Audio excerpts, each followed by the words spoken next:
Hello and welcome to your channel as they like it. क्या आपको पता है जम्मू एंड कश्मीर के डीलिमिटेशन कमीशन ने अपनी रिपोर्ट दी है थर्सडे को गवर्नमेंट को।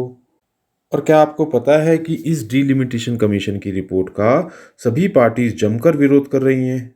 और क्या आपको पता है कि ये delimitation commission Jammu and Kashmir का क्यों जरूरी था। और क्या आपको पता है कि ये किसके चेयरमैनशिप के अंडर बनाया गया है। तो आइए जानते हैं ये complete topic.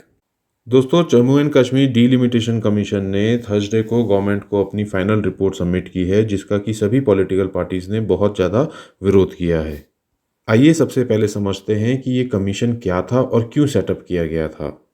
Jammu and Kashmir reorganisation act 2019 ने जम्मू एंड कश्मीर असेंबली की सीट्स को इंक्रीज किया था और इसी कारण से वहाँ पे डीलिमिटेशन किया जाना जरूरी हो गया था।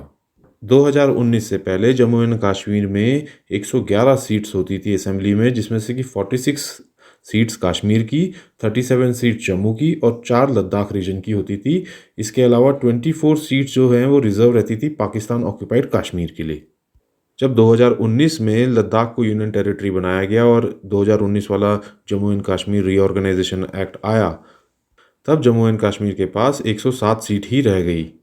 और 2019 के रीऑर्गेनाइजेशन एक्ट ने ये 107 सीट को इंक्रीज करके 114 सीट कर दी, जिसमें से कि 90 सीट्स जम्मू एंड कश्मीर के पास थी और 24 सीट्स रिजर्व थी पाकिस्तान ऑक्यूपाइड कश्मीर के लिए।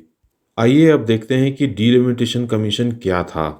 2019 से पहले डीलिमिटेशन जो पार्लियामेंट्री कॉन्स्टिट्यूएंसी का था जम्मू एंड कश्मीर में, वो गवर्न था कॉन्स्टिट्यूशन ऑफ इंडिया के द्वारा। वहीं असेंबली सीट्स के लिए जो डीलिमिटेशन होता था वो कैरी आउट किया जाता था बाय द स्टेट गवर्नमेंट के act Jammu and Kashmir representation of people act 1957 के अंडर। जब 2019 का रीऑर्गेनाइजेशन एक्ट आया तो जो डिलिमिटेशन होना था वो असेंबली और पार्लियामेंट्री दोनों ही सीट्स का गवर्न होने लगा कॉन्स्टिट्यूशन ऑफ इंडिया से। और इसी के अंडर डीलिमिटेशन कमीशन सेटअप किया गया 6 मार्च 2020 को, जिसको कि हेड किया सुप्रीम कोर्ट के रिटायर्ड जस्टिस रंजना प्रकाश देसाई ने। यहाँ पे आपको ये नाम याद रखना पड़ेगा क्योंकि ये कई बार 2 मार्कर में पूछ लिया जाता है ऑब्जेक्टिव क्वेश्चंस में। और इस कमीशन के दूसरे मेंबर्स थे चीफ इलेक्शन कमिश्नर और जम्मू एंड कश्मीर के चीफ इलेक्टोरल ऑफिसर्स। इसके अलावा जम्मू एंड कश्मीर के 5 एमपीज जो हैं वो इसके एसोसिएट मेंबर्स बनाए गए थे कमीशन के।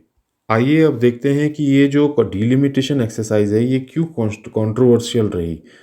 इसमें सबसे ज़्यादा कंट्रोवर्शियल बात ये है कि पूरी कंट्री में जो है डीलिमिटेशन को फ्रीज कर रखा है 2026 तक गवर्नमेंट ने।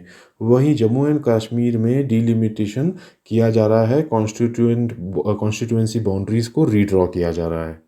जम्मू एंड कश्मीर में लास्ट डीलिमिटेशन जो है 1995 में हुआ था और उसके बाद 2002 में जम्मू एंड कश्मीर की गवर्नमेंट, फारूक अब्दुल्ला की जो उस समय गवर्नमेंट थी, उन्होंने Jammu and Kashmir representation of people act में ये अमेंडमेंट लेके आए कि डीलिमिटेशन जो है वो 2026 तक फ्रीज कर दिया जाए जैसा कि बाकी कंट्री में है। इसको चैलेंज भी किया गया, लेकिन Jammu and Kashmir high court और सुप्रीम कोर्ट दोनों ने इस फ्रीज को सही ठहराया। तीसरा और इम्पॉर्टेंट जो कंट्रोवर्शियल मुद्दा ये है कि जो डिलिमिटेशन है वो जनरली किया जाता है as a rule on the basis of census population. लेकिन यहाँ पे सेंसस पॉपुलेशन को तो कमीशन ने इस्तेमाल किया ही किया, इसके अलावा उन्होंने कुछ और फैक्टर्स भी कंसिडरेशन में लिए, जैसा कि उन्होंने अपनी रिपोर्ट में कहा है, जिसमें इंक्लूड करता है साइज़, रिमोटनेस और क्लोजनेस टू द बॉर्डर। ये 3 फैक्टर्स को उन्होंने और कंसिडर किया other than census of the country. आइए अब देख लेते हैं कि क्या चेंजेस प्रपोज किए गए हैं। सबसे पहले चेंजेस असेंबली सीट्स में किया गया है, जहां की 7 असेंबली सीट्स इंक्रीज कर दी गई हैं, 107 से 114 कर दी गई हैं, जिसमें से कि 6 असेंबली सीट्स जो हैं वो जम्मू में होंगी और 1 कश्मीर में होगी। तो टोटल जम्मू में अब हो जाएंगी 43 सीट्स और कश्मीर में हो जाएंगी 47 सीट्स।